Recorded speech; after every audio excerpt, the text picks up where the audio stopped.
di break sebentar. Nah, kita lanjutkan obrolan ya. Ini tentang masih tarian Jawa nih. Ada yang tari namanya ronggeng, reog, jatilan, kuda lumping. Itu gimana itu? Bisa dijelasin? Dijelasinnya menurut apanya dulu? Struktur Itu ada di mana? Asalnya dari mana? Oke. Kalau ditanya asal, kalau jatilan itu kan sebenarnya itu dalam satu struktur tari utuh tampilan reog Ponorogo. Jadi di reog itu ada reognya, jatilannya, ada jatilannya, ada ganongnya. Nah, terus ada klononya. Itu tuh satu tampilan. Gitu. Nah, terus karena ada, itu pengen dikemas nih, gitu ya. Jadi dipotong partnya, ditampilkan jatilan itu tadi. Tuh. Terus ada juga namanya kuda lumping. Jawa Barat punya kuda lumping. Jawa Tengah punya jaranan. Oh, judulnya beda. Namanya beda. Jadi beda daerah, beda nama. Tapi sebenarnya sama-sama memakai kuda. Lah kudanya itu kalau kita lihat itu biasanya pakai anyaman itu. Nah, jenis kudanya itu juga beda. Oh gitu. Jenis kudanya beda. Kalau Wonosobo juga punya. Tapi sering dikenal namanya Emblegdem. Emblegdem itu kudanya anyamannya agak gede. Terus ada rambutnya di depan itu menjuntai. Gitu menjuntai, terus ekornya itu juga panjang. Kalau jadel itu kan gundul, nggak ada tampilan itunya. Oh, nggak pernah merhatiin ya, pokoknya kuda aja gitu. Itu ternyata ada pakem perkudaan. Nah, dari kudanya aja udah beda. Oh, iya. Gitu. Kalau jadel itu nggak ada wujud, itunya nggak ada. Cuman digambar di jarannya itu tadi, di itunya. Terus ada lagi panjang pendeknya bulunya, bukan bulu ya, rambut oh, bener rambut, panjang pendeknya rambut itu juga beda lagi. Itu jadi kalau ditanya tiap daerah pasti punya, bahkan sama-sama di Jawa. Kuda dari Wonosobo sama kuda Boyolali, kuda Temanggung itu beda-beda. Saya tahu kalau kuda Wonosobo ada karikanya. Enggak ya? Kudanya makan karika. Beda, suka beda gitu. Jadi kalau karena tari itu tadi yang beda-beda nama itu tadi, itu sebenarnya hanya satu cerita, hanya menggambarkan prajurit yang pasukan berkuda. Oh gitu. Nah, intinya hanya pasukan berkuda. Tetapi cara pengemasannya yang berbeda-beda. Karena pengemasan yang berbeda-beda, namanya juga jadi berbeda. Kalau jadel itu kan identik dengan perempuan. Oh ya. Kalau jadel itu, tapi bukannya nari juga laki-laki enggak ya? Enggak. Kalau jadel itu aslinya perempuan. Dari dulu sampai sekarang perempuan. Tapi kalau kuda lumping itu bisa ditarikan cowok, bisa ditarikan cewek. Tapi kalau jadel ya, kita bicara jadel itu yang ditarikan, yang menarikan itu perempuan. Kalau bedanya seni tari kreasi sama kontemporer sama nggak sih? Nah, kalau bicara kontem sama kreasi itu sebenarnya itu dua hal yang sudah berbeda. Oh ya. Dua hal yang berbeda. Jadi kalau tari kreasi itu dia diambil dari istana sentris. Oh ya, jadi akarnya dari istana. Nah, cuma di beda-bedain dikit gitu ya. Ada yang diambil dari istana sentris, ada yang diambil dari imajinasi penggarap. Penggarap itu kita bilang koreografer. Oh iya. Itu ya, kita bilang koreografer, itu kreasi baru. Dan sudah banyak banget tarian yang bisa dikemas dari hal-hal lingkungan kita. Contoh ada tari ikan, tari gajah, itu maksudnya tari kreasi baru. Tapi kalau yang tari burung-burungan itu, tari burung merak, itu juga, itu ada yang dinamakan tari klasik, ada yang dinamakan tari kreasi baru. Oh, gitu. Jadi yang tari klasik ditambah gerakan yang baru-baru. Kembali, kalau yang kreasi ditambah gerakan yang baru. Jadi yang tari klasik yang awal, tari kreasi diambil akar, nanti ditambah kontemporer. Kontemporer beda lagi. Kalau kontemporer itu sebenarnya bisa dinamakan, kalau orang awam bilang itu tari yang tidak beraturan. Jadi itu bebas, tidak terikat apapun, tidak terikat apapun. Jadi nggak ada pakem-pakem khusus. Nggak ada. Tangan boleh ke atas ke Boleh, bawah, di bebas. atas, di depan, Bebas. belakang boleh ya. Bebas. Konten itu bebas. Ah. Karena dia mengeksplornya itu yang ada di dalam diri. Jadi kalau di Jawa itu kan kepalanya harus gini. Kalau gini namanya mengleng, kalau gini namanya deglek, gini noleh, beda. Oh gitu. Ada namanya. Oke, Tapi dah. kalau kontemporer Suka-suka. mau muter, mau yang gini, itu bebas. Oh gitu ya, suka-suka ya. Sah-sah aja gitu. Oh gitu. Jadi beda, sudah beda. Kreasi sudah beda. Dari Hmm. jenisnya sama bentuk tariknya sudah berbeda. Tarik kerakyatan kayak Wonosobo pun juga punya tarik kerakyatan. Yang sering kita kenal itu yang bisa dibilang khasnya. Ini yang perlu diketahui juga, dokter. Iya, apa tuh? Karena banyak baru-baru ini banyak perdebatan. Heeh. Lengger itu punyanya mana sih? Wonosobo tuh? Nah, yang benar, Lengger itu milik Banyumas. Oh gitu. Tapi kalau topeng Lengger itu milik Wonosobo. Apakah mirip isi ceritanya? Sebenarnya kalau isi ceritanya ya, kalau kita kembali ke isi ceritanya, hampir sama. Hampir sama. Zaman dulunya itu hampir sama. Tetapi kenapa kok Lengger itu lebih diidentikan Banyumasan? Jadi di sana itu empunya Lengger itu dari sana. Gitu. Kalau dari kita itu kan dari kerakyatan. Gitu. Jadi kalau di sana itu udah dari dulu khasnya itu. Gitu. Jadi kayak Gambyong itu punya Solo. Gitu kan. Nggak ada Gambyong Wonosobo. Nggak ada. Gambyong itu anak-anak dari Solo. Oh iya, oke. Jadi sama, kalau Lengger itu sebenarnya milik Banyumas. Kalau Wonosobo baru disahkan tari milik Wonosobo itu tari topeng Lengger. Oh, jadi itu ada hak patennya ya? Ada hak patennya sekarang. Oke deh, Gitu. sekarang kita mau apa lagi nih? Mau praktek? Ini Oke. namanya apa deh, selendang? Nah, ini orang awam bilang namanya selendang. Padahal bukan. Padahal bukan. Apa jadi namanya? Namanya sampur. Sampur itu bukan untuk perang ya? Bukan, beda. Sampur Jadi kalau ini namanya sampur, dan ini di semua tarian itu bisa ada yang jadi hiasan, ada yang dipakai juga. Gitu lah. Terus kalau kita mau belajar tari, kita harus paham dulu nama-namanya, dokter. Karena gini, istilah tari itu banyak. ya. Istilah tari itu banyak. Dan ketika kita mau belajar tari, mau tidak mau kita harus paham istilah itu.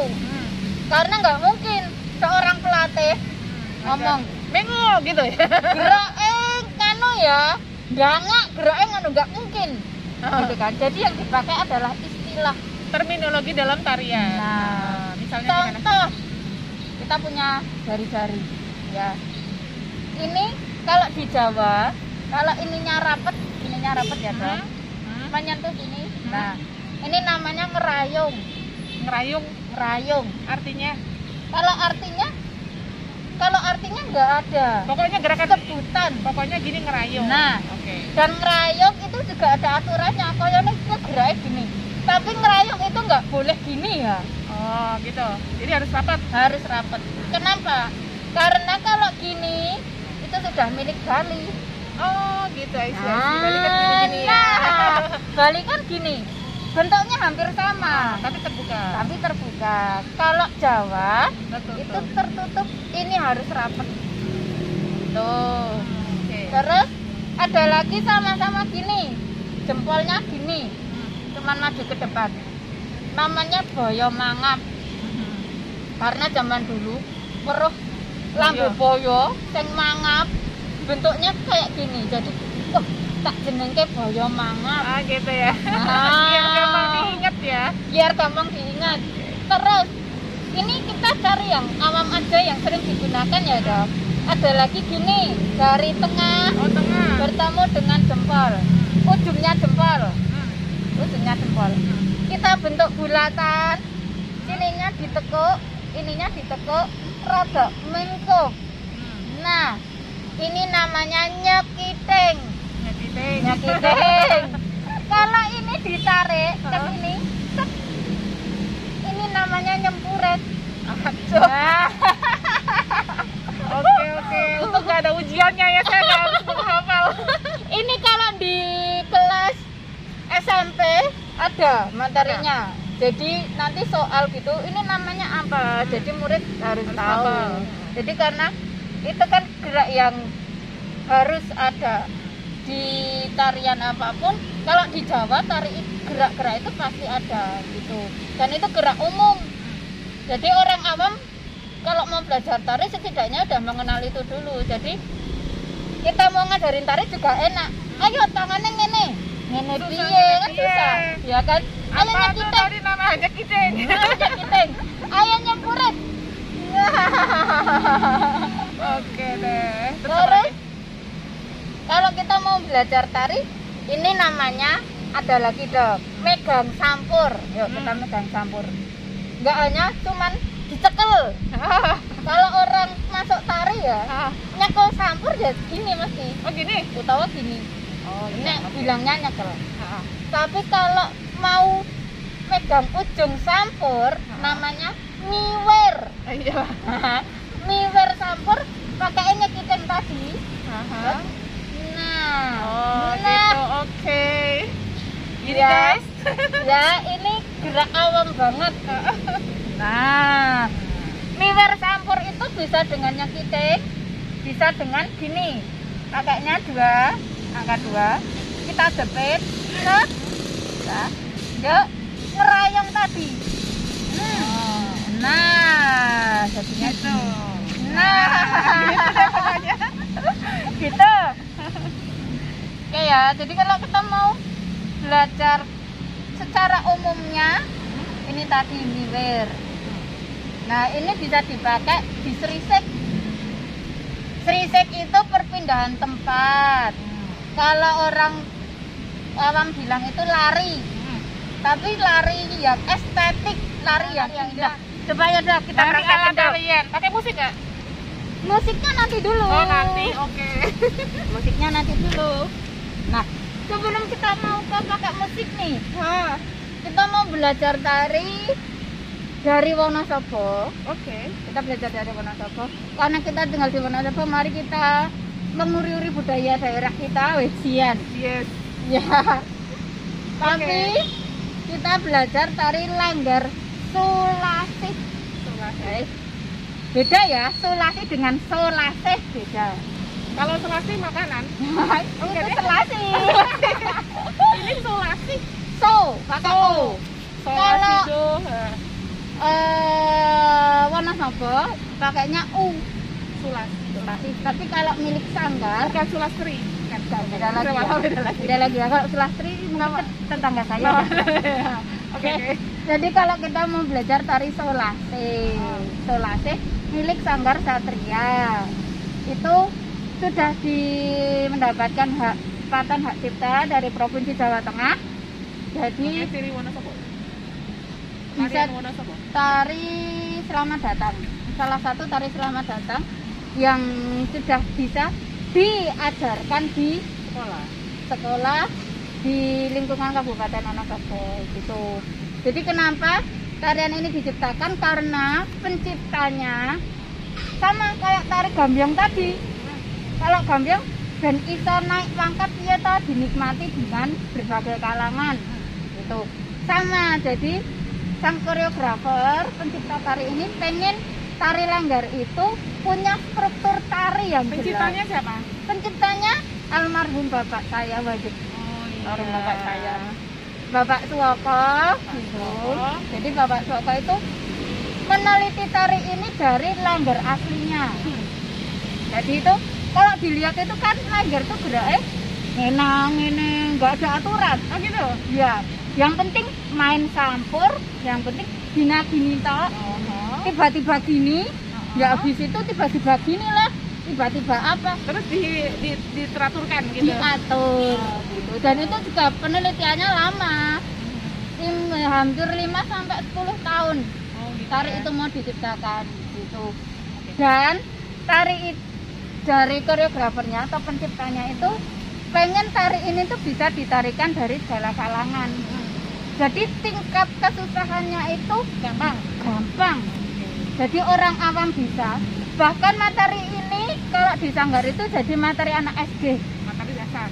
materi kelas SD.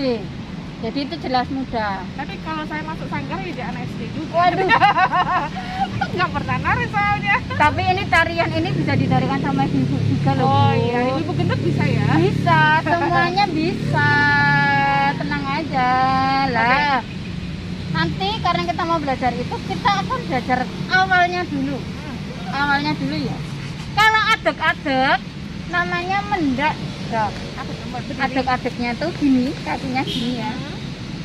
Dengkulnya, dengkul. Lututnya Lututnya ditekuk. Set. Nah, Oke. ini adek-adek namanya. Tangannya gini. Nah, oke, gini ya, kelihatan ya. Awalnya cuman begini tok. Set. Nah, gampang kan? Gampang. Nah, tangan kiri gini, yang maju tangan kanan. Stop. Baik kanan. Nah, Nah, bergantian. 1, 2, 3. Mudah kan dong? Yes. Gampang. Habis itu tinggal kebyok. Nah, ini ada lagi. Kebyok itu gini. Nah, kalau gini kebyok. Kebyok itu nutup, kebyok itu buka. Nah, gampang. Geraknya cuma gini tok. 1, 2, ya, 3, 4. Kebyok, kebyok, kebyok, kebyok 2, kebyok, buka, sep, bisa. Bisa. Oh, gampang toh. Nah, terus habis itu dinamakan srisek. Srisek itu yang tadi aku bilang lari, tapi biar indah. Kalau larinya sama. Kalau lari kan gini. Kalau ditari, kakinya ditekuk tadi, set. Ininya agak jinjit. Nah, jalannya itu kecil-kecil. Temponya yang dipercepat. Oh gitu. Gampang ya? Iya. Enak. Nah, terus kita latihan part depannya dulu aja ya, Jal. Kapan-kapan nanti kita bisa belajar dari tengah, dari depan sampai tengah, bisa jadi full. Dan tari ini sudah sampai Jepang, Oh, sampai Korea, sudah sampai Singapura. Dan itu juga yang dibawakan dari kedutaan, terus sama dari sini itu karena pertukaran guru kalau nggak salah, itu yang melatih saya sendiri, dilatihkan ke Bu Yunina, mungkin kalau ada yang tahu namanya Bu Yunina, itu dia ke Jepang menarikan tari Rangga Solase gitu. Kalau di Korea dulu ditarikan orang Semarang, di Singapura juga. Jadi kita mengajarkannya ternyata nggak hanya di sini gitu loh. Gitu. Oke. Jadi kita juga ngajarin di luar Luar daerah gitu. Mari kita lestarikan budaya.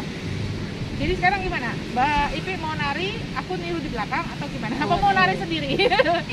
Kita nari dulu bareng-bareng biar ini loh, orang awam aja bisa, berarti yang lain yang nonton nih pasti juga bisa kan, Dok? Iya, oke. Pakai musik nggak? Kalau kita pakai musik boleh? Yuk. Oke, kita mau praktek menarikan. Apa judulnya? Lengger Solase. Penciptanya Bapak Suwoko dari Ya. Sanggar Satria Wonosobo. Oke, kita belajar. Yuk. Yuk kita belajar ya. Action. Oke.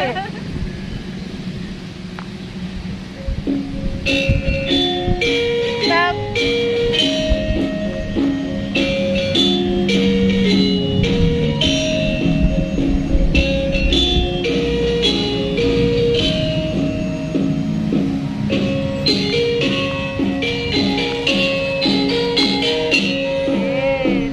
Nah, ini namanya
simple, jadi mudah dipelajari. Mengikuti aja udah bisa. Iya. Gerak cuman gitu. Latihan nari itu biasa sampai capek keringetan ya? Karena kan kalau ditarik itu kalau harusnya itu nggak boleh langsung menari. Ada Tetap pemanasan ada dulu. pemanasan dulu. Oh, kayak olahraga ya. Soalnya kalau nggak pemanasan nanti bisa kram. Oke. Kram bisa kram kaki, bisa kram tangan juga. Yuk, sininya sakit. Berarti ada namanya warming up sebelum menari. Benar. Biasanya apa? Lari keliling lapangan juga enggak ya? Keliling bisa. Oh gitu, beneran? Beneran keliling bisa karena Oke, kan oke. kaki. Karena kalau ditarik itu mendek yang kayak gini. Itu dari awal sampai akhir loh. Ini capek banget guys. Dari awal sampai akhir. Padahal ini tariannya cuma 7 menit. Padahal kalau tarian di keraton, 2 jam. wow, 1,5 bisa sampai 2 bayangkan jam. ya lamanya. Jadi memang benar-benar harus ada pemanasan. Habis selesai nari juga harus ada pendinginan. Nggak langsung saya selesai ulang terus Oh gitu juga. ya. Jadi ada kulit lautnya. Nama perangkat tari ini tadi nama topi apa ini? Topi pramuka bukan? Ini namanya jamang. Jamang. Kalau hiasan di kepala itu kalau ini ditarik apapun itu sebutannya sama jamang. Cuman yang berbeda adalah motif dan bentuknya. Itu Gitu. selalu bentuk burung atau gimana? Nah, kalau jamang ada yang bentuknya burung, ini burung. Ada yang bentuknya gunung. Oh iya. Nah, itu tergantung dari tarinya itu sendiri. Mau menggambarkan apa dulu. Terus bulu ada yang pakai jamang pakai bulu, ada yang enggak juga. Itu juga tergantung dari cerita tari itu sendiri. Jadi jamang Jawa Tengah, Jawa Timur beda-beda ya? Beda-beda. Terus tergantung tariannya juga. Enggak semuanya pakai jamang. Kalau tari klasik itu pakainya irah-irahan. Sanggul bukan? Beda lagi. Irah-irahan itu modelnya kayak kupluk, kalau orang awam bilang itu orang kupluk. Nah itu yang beda. Kalau yang sering lihat yang dipakai Janoko tahu? Enggak. Janoko itu kan pakainya yang kepala. Janoko Arjuno. Nah Arjuno.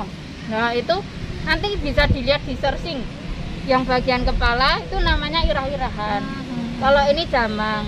Kalau nanti pakainya sanggul itu udah beda lagi, nggak pakai jamang mesti gitu. Jadi rambutnya biasa aja. Kalau pakai jamang ada yang rambutnya diurai, ada yang digelung kecil karena sudah pakai ini ya, nggak mungkin pakai sanggul gede karena nanti mesti bentuknya ini akan berubah. Nah itu jadi dan semua di tari Jawa, kembali lagi ke tari Jawa, pasti ada pakai sumping Kuping. telinga.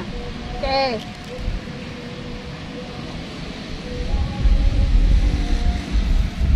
Nah, nih ya bener.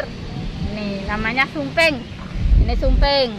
Lah ini juga beda. Ini anting-antingnya nih ceritanya. Nah, penggambarannya bener. Anting-anting kalau zaman dulu kan anting-antingnya panjang-panjang. Oh, iya. Nah, penggambarannya Ini gitu. coba. Nah, makanya ini juga beda-beda ya. Ini ada yang pakai kudupan. Ada yang enggak. Kalau yang enggak pakai itu biasanya tariannya halus. Kalau yang begini itu bisa jadi menggambarkan tariannya itu lebih energik, lebih ceria. Tapi siapa sih yang merhatiin ini? Cuman orang tari aja ya. Kalau saya ada kok, ini baru lihat. Oh ada gitu. Kalau dilihat gini nggak kelihatan, kalau dipakai baru kelihatan. Oke. Makanya jangan kebalik ya, nggak boleh begini. Oke. Ya, karena kadang ada yang pakai begini. Karena nggak tahu. Karena nggak tahu dan nggak mau tanya. Kadang yang kita minjemi mau ngasih tahu, yang dikasih tahu masa bodoh. Padahal itu hal yang penting. Oke. Nggak Ada mungkin kan? filosofinya berarti. Ada, nggak mungkin kalau telinga kita mau dibalik, ya kan? Jadi dilihat dulu. Oh ininya di bawah, bentuknya gini, otomatis jelas masangnya sebelah kanan. Ya, ini dimasukkan gini, set, ya ini ditarik. Stop. Nah ini karena Jadi kejepit di sana ya, nggak bakal jatuh ya. nggak mungkin jatuh. Kalau mau biar lebih aman, bisa dipakaikan jepit di sini. Oh iya. Set. Dia nggak jatuh. Nah, gini, nempel gini ya, jangan benggang, harus rapat.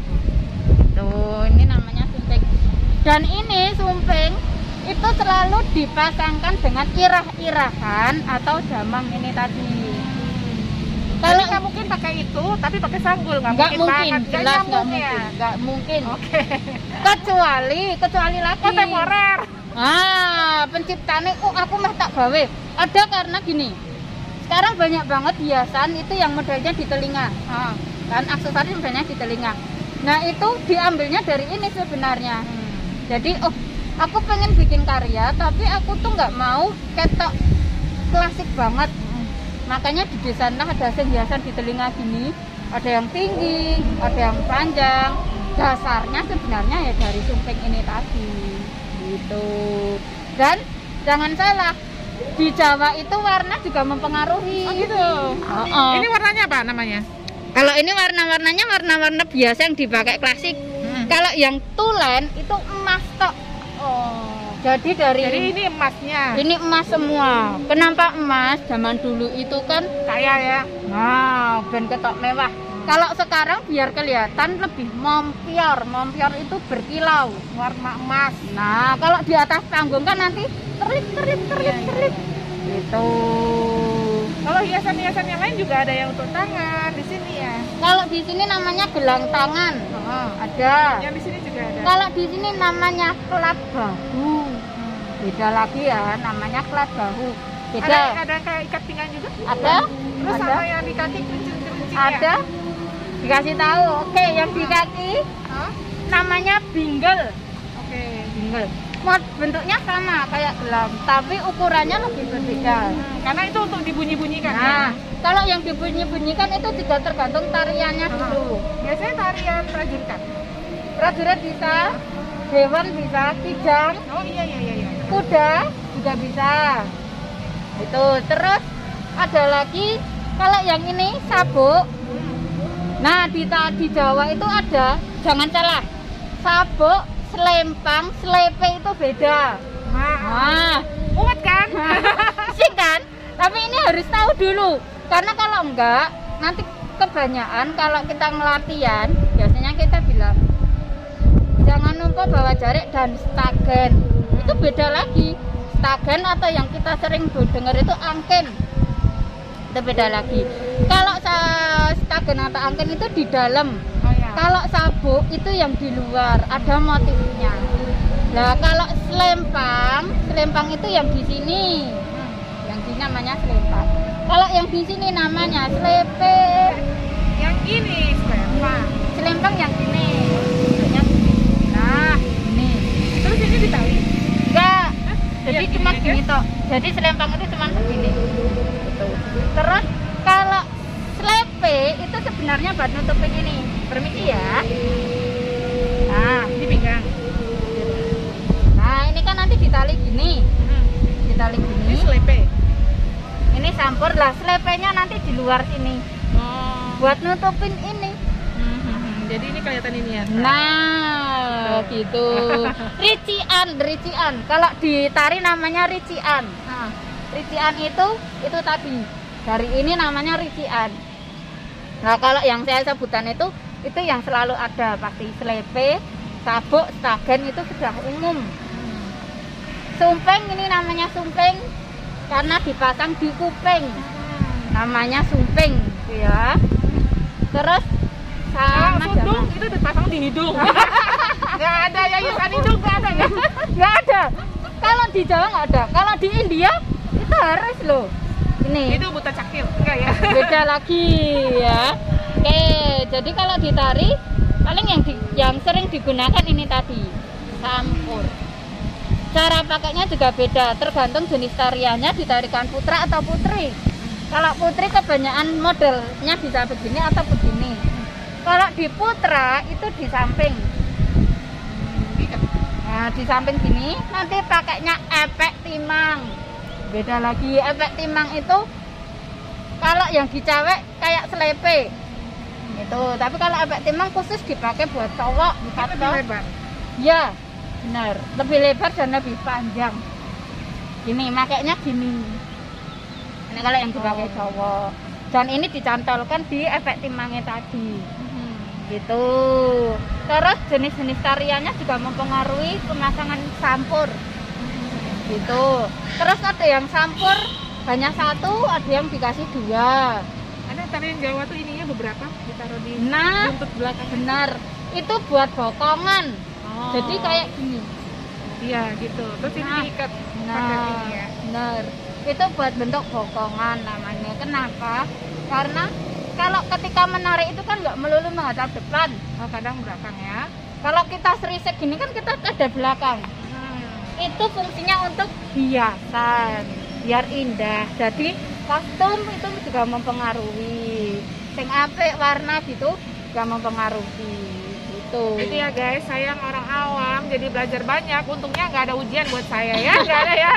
Kalau diuji kali nilai 0. Yang terakhir nih buat penutup, Mbak Ipi harapannya buat generasi muda gimana nih kaitannya dengan seni? Oke. Kalau pesan saya generasi muda, cintailah budaya sendiri. Cintailah budaya sendiri karena kita harus buka mata, kita harus buka open mind nih. Indonesia itu dikenal itu hanya dari budaya, dari tarinya, dari bahasa. Nah, jadi cintailah budaya sendiri dulu. Jangan terpengaruh dengan pergaulan, tari ki ora tren dan lain-lain. Jangan salah, karena kalau kita hidup di seni itu benar-benar nyenengin. Jadi kesimpulannya belajar tari tradisional itu keren guys. Keren. Nah kaitannya untuk yang remaja Wonosobo gimana? Oke, buat yang remaja Wonosobo, kalau mau belajar tari itu silahkan kalian mau menentukan dulu tari apa sih yang mau aku pelajarin. Karena kalau enggak bisa jadi nanti salah jurusan. Oh gitu. Karena gimana? Ada yang pengennya belajar tari ini toh, padahal nanti kalau diajarin tari ini nggak mau. Jadi kenali dulu, kenali diri sendiri dulu. Aku tuh Minatnya pengen kemana gitu Nah, ya? jadi kita sebagai pelatih itu mau mengarahkan juga enak. Kamu mau belajar tari apa? Terus kita juga mengarahkan. Terus orang Wonosobo, kenali dulu juga budaya Wonosobo. Tari-tarinya apa gitu. Terus jangan malu buat bertanya dan jangan malu buat praktek sendiri. Praktek sendiri itu bisa belajar dari otodidak. Itu kan banyak ya paling ya. Tapi ya itu harus pandai memilih dan memilah. Kalau di Wonosobo tuh banyak sanggar tari nggak? Banyak, sebenarnya banyak. Ya. Cuman ya itu sanggar itu banyak ragam nggak sih? Jadi kita tuh mau belajar tariannya apa dulu.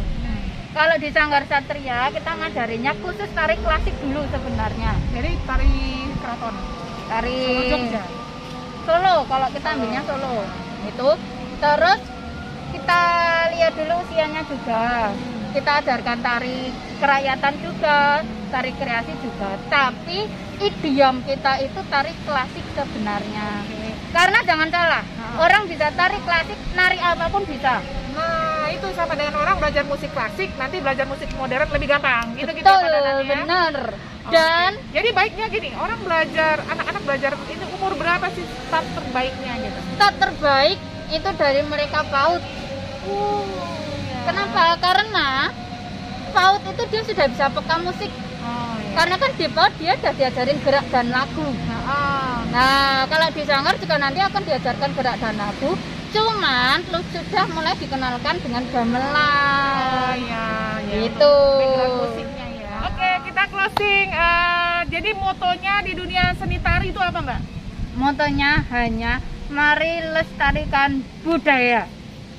Nah itu guys, jadi cintai produk dalam negeri, cintai budaya dalam negeri, cintai budaya Wonosobo juga. Lestarikan, pelajari, dan hargai. Kalau enggak, kita emang hargai siapa lagi ya? Betul. Oke, makasih atas perhatiannya nih Mbak Ipi juga udah menyediakan waktu. Saya makasih banget peringatan 17 Agustus kita dengan belajar seni tari. Oke guys, saya tutup dengan wabillahi taufiq wal hidayah. Wassalamualaikum warahmatullahi wabarakatuh.